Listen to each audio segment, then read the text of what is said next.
Fly me to the moon and let me play among the stars. Let me see what spring is like on Jupiter and Mars. In other words, hold my hand. In other words, baby. Hello, everyone. Thank you so much for joining me today. Now, let me tell you, crafting this dress was no walk in the park. It truly tested me. But hey, they say the best things in life don't come easy, and I can assure you the result is absolutely worth the effort. So grab your sewing gear and let's tackle this project together. I will model today's dress using a scaled-down version of the basic bodice that I built for myself, following the technique showcased in a tutorial on my channel. The link will be in the upper right corner. I start working with the front bodice. First, I place the height and the depth of the cutout, which is often referred to as the keyhole cutout. It's up to you how wide you want to make it. Due to the cutout, the edges won't lie close to our body.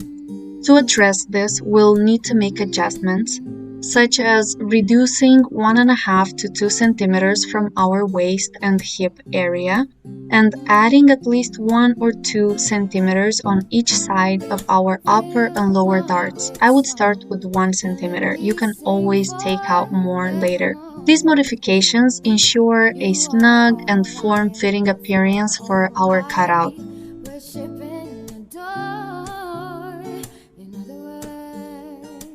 This is the line where our front ruching will end.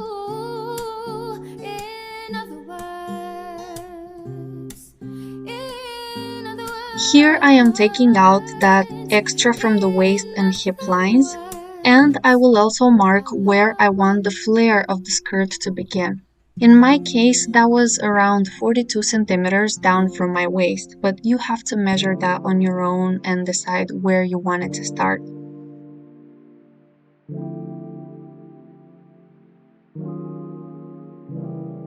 Before cutting the final lines of the cutout, we must close the darts. Adjust the lines and cut them with the darts closed. This is a very important detail, please don't skip it.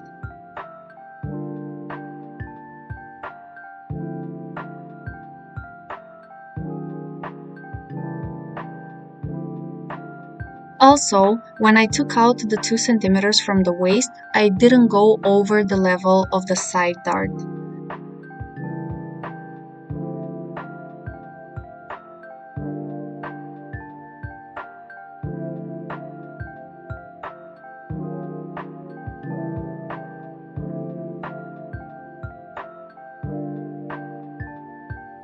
We're now cutting out the piece that will create the ruching. Ensure its lower edge touches the tip of the dart, as we need to close the dart to facilitate the ruching.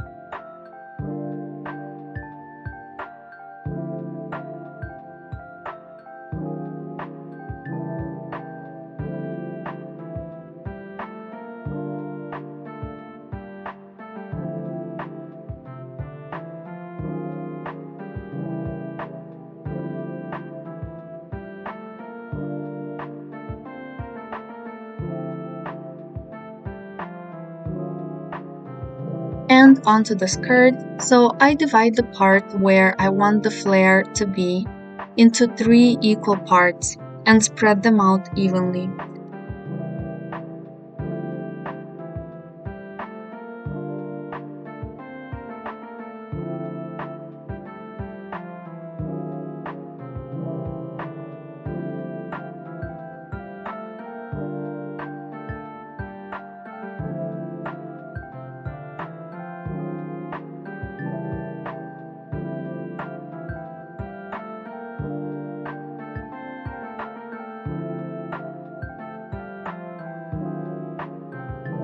I make sure that both sides and the middle have the same length, connect the bottom, and just cut out our piece.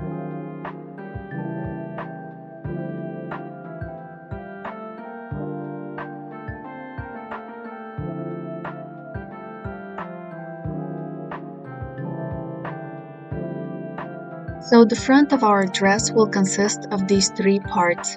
We will cut the upper bodice in fold at the middle, and we need two pieces. One will serve as lining. Then two pieces for the ruching part and two pieces for the lower skirt part that contains the flaring. Moving to the back side. First we take out the same amount we did in the front on the sides of the waist and hips. We do the flaring exactly the way we did it in the front. We copy the hip line and the mark where the flare will begin.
We will cut two pieces of the back bodice, plus two pieces of the upper lining.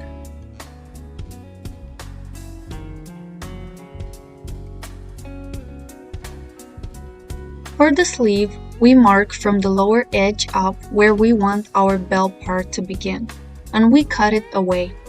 Now there are two ways to achieve the flaring. One is basically the exact same way like we did the ruching or the flaring for the skirt. The second way is the one that I used, which is basically making a mini half circle skirt. For that, we measure the width of the sleeve where the flaring will begin. In my case, that was 25 centimeters. That means that the circumference of our circle is 25. To find out the radius, we divide 25 by 314. That's because we're making a half circle, so I get approximately 8 centimeters. Let's say that this is our fabric. We fold it, and from this corner, we start marking the 8 centimeters. And then from here on, we mark the length of our flaring part, so how long we want our bell part to be.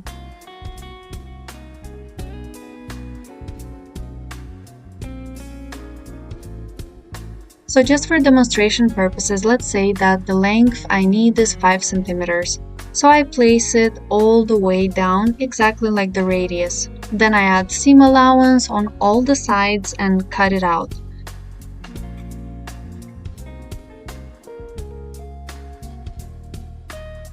There you have it, the perfect bell sleeve. We will cut out two pieces of the upper sleeve and then two for the bell part. I used thicker chiffon fabric for this dress. It was my first time sewing with this type of slippery and movable fabric. Some very helpful tips that I found is using a good disappearing ink pen for transferring your pattern. And by good, I mean a pen that allows you to draw without putting too much pressure. Otherwise, you will be moving the fabric around too much. The second great tip is using hairspray to spray the entire fabric. I remembered about this one only after I cut my pattern, but I still did it on each piece separately after. It helps a lot. It stiffens the fabric and makes it non-slippery, so that makes working with it so much easier. You can use any hairspray, but please try spraying it first on a small piece just to see if the fabric won't get stained or have some sort of reaction.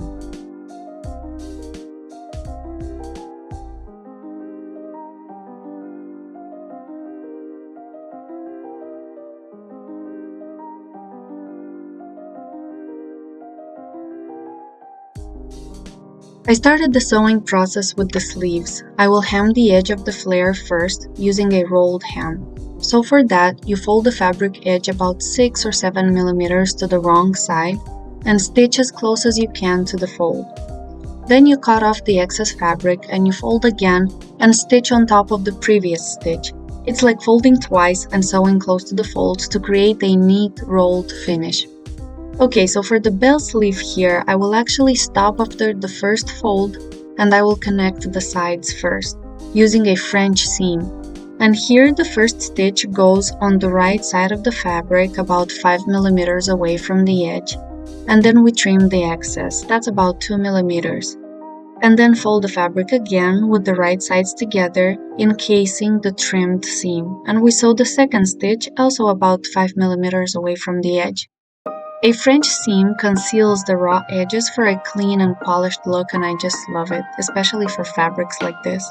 Then we finished our rolled hem on the bell sleeve, and I will do the same thing later on to the bottom of the dress and also to the top of the ruching detail.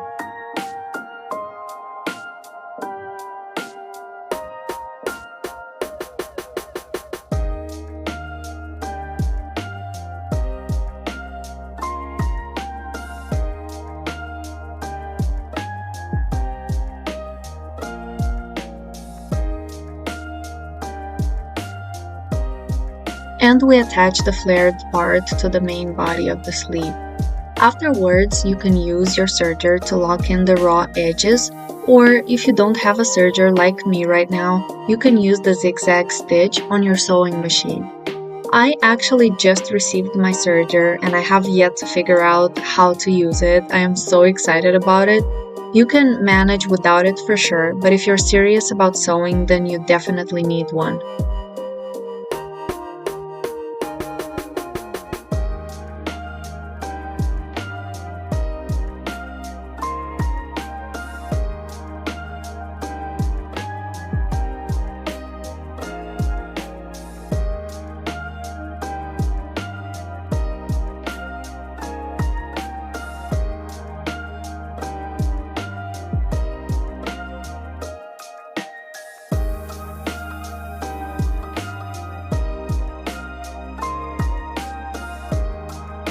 For the invisible zipper, so I have a 2 cm seam allowance all the way down at the back and 1 cm allowance around the neck.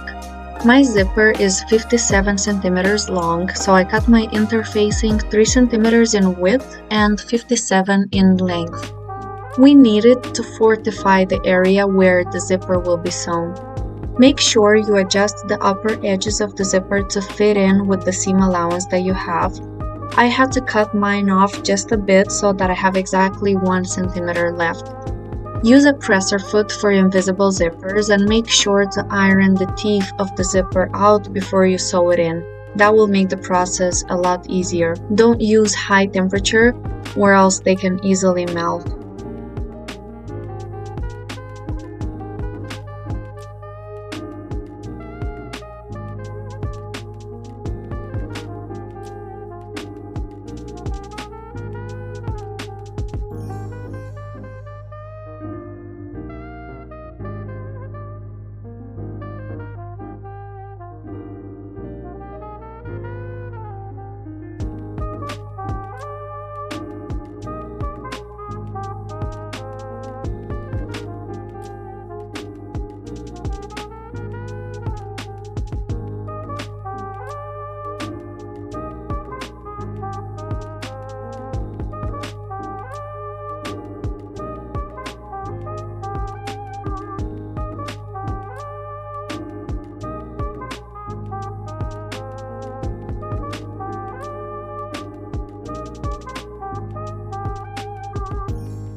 this is the end result. I hope you love it as much as I do and try to recreate it.